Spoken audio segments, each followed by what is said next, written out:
if you care more about what other people think about you than what you think about yourself, there's a problem. Today we're talking about social media and depression, and why so many people on the internet are getting depressed because of social media. Casey Neistat brought it up because of Elon Musk on the Joe Rogan podcast. Joe Rogan and Elon Musk, they start talking about social media, and they talk about how Instagram makes you sad. You and I were talking about social media before this, about just not having Instagram on your phone and not dealing, and you feel better.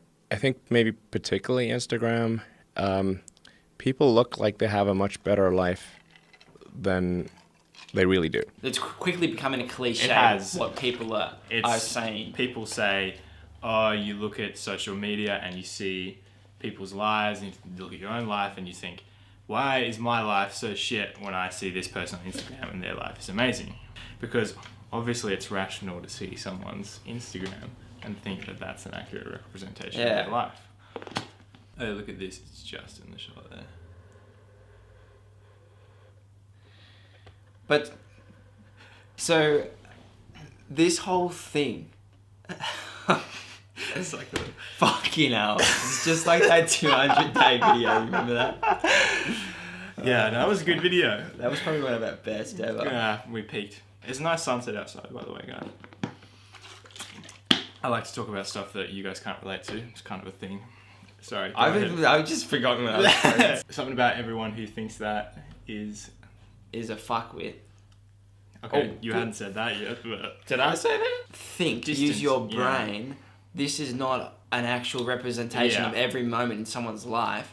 And why would I even be comparing my life to theirs? The cat's out of the bag. Everyone knows that what you see online is not who you are. You don't go and watch Mission Impossible and think, oh, why is my life not so exciting all the time? Yeah. Why am I not hanging off the side of planes and shit? Some people still have the illusion that what is seen online is a representation of who people are. I don't know why. It's a weird thing. Not acknowledging that separation between who you are in person, who you are online, because being online obviously gives you the ability to curate and to edit, is the reason why people aren't seeing it for what it is. A relevant point to bring up in this is that Robert and I did that 2-week experiment where we didn't have any social media. There was no difference in happiness level for me. It was just like time for me. Yeah, consumption. for me it was purely about productivity, like Facebook and Instagram, Twitter, YouTube, especially YouTube. Oh yeah, obviously we're YouTubers. So take a look at Dan Bilzerian's Instagram posts. Yeah, for example. Yeah, for a little bit of a... I scroll through all these shit, you know, he's got a tortoise farm, he's got a fucking sick gym and an awesome house. I see it, you know what I think? Oh, that's really cool. And then I keep scrolling. Oh, why am I not living in a mansion in LA? So here's the solution. Stop comparing your lives to a fabrication. Even stop comparing your life to other people's lives in general, you know? Exactly. If you're going to compare your life to someone else's life, at least do it in the realm that's fair. But why would you even need to do that? I mean, I guess it's a natural thing to do, is to compare ourselves to others, but I think it's something you got to fight. You should just compare yourself to yourself. You should work on things you see in yourself that you don't like. Have your own source of happiness and validation. Be you, not be external. I think that's kind of part of the lesson here about this whole social media thing, is people use external barometers to evaluate themselves. You know? When it comes to yourself, the only way you can evaluate yourself is against yourself. When you're comparing lives as a whole, that's the road down to depression. It's okay to be competitive and want to better yourself because you see other people being better. Like a lot of people say, is when you surround yourself with really good people, it makes you feel like you've got a higher expectation of yourself because you're around people who are better. And I think there's nothing wrong with that. There's the argument that you automatically compare your lives to other people's lives or representations of lives. You do that emotionally, but intellectually, you can recognize that, think your way out of it. Oh, this is not a logical thing to do. I'm going to stop doing it. People are making comparisons that aren't one-to-one comparisons. If you compare something individually, like it's just this part versus this part, and that's all it is, then it's not such a big deal. Yeah. Hey, Dad, what's up? I'm just filming at the moment, so it's going to be in the video, but whatever.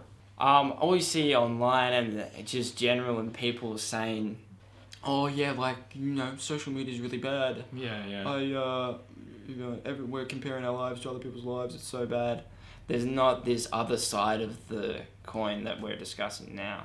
I get why they do it. Like, social media certainly gives you the ability to compare your lives in a much broader circle than what it does when you just the people you interact with, right? Yeah. So I guess that skews your vision. Like, if you're just comparing yourself to people in your immediate environment, it's likely to be a much fairer comparison than comparing yourself to someone across the globe who's a millionaire. Yeah. So that's why people do it. It's just like anything. Social media is a tool. It's here whether you like it or not. You just got to learn how to deal with it, right? And I think the way to deal with that is to recognize that you're doing it and to correct it. Just straight up stop doing what you're doing. Stop. Just stop. Maybe it's because so many people aren't insecure about themselves, and so they look for validation online, and maybe their searching for validation online is clouded when they see other people online. So maybe it's just the fact that they're insecure.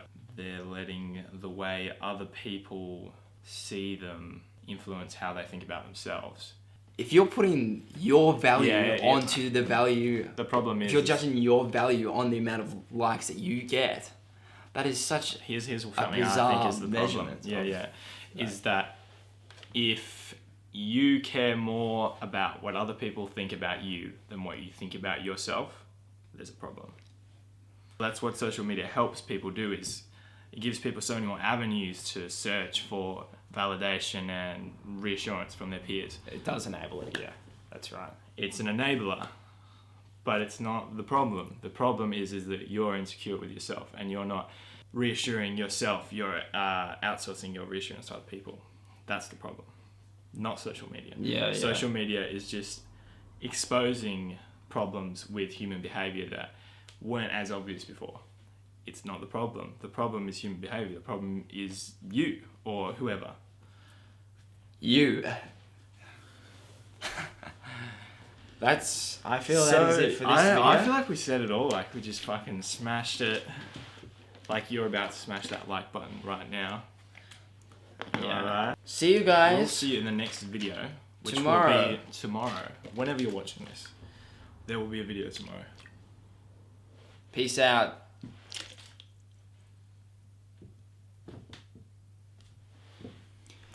Okay. You're out there? Yeah. Yeah. And so, with that in mind,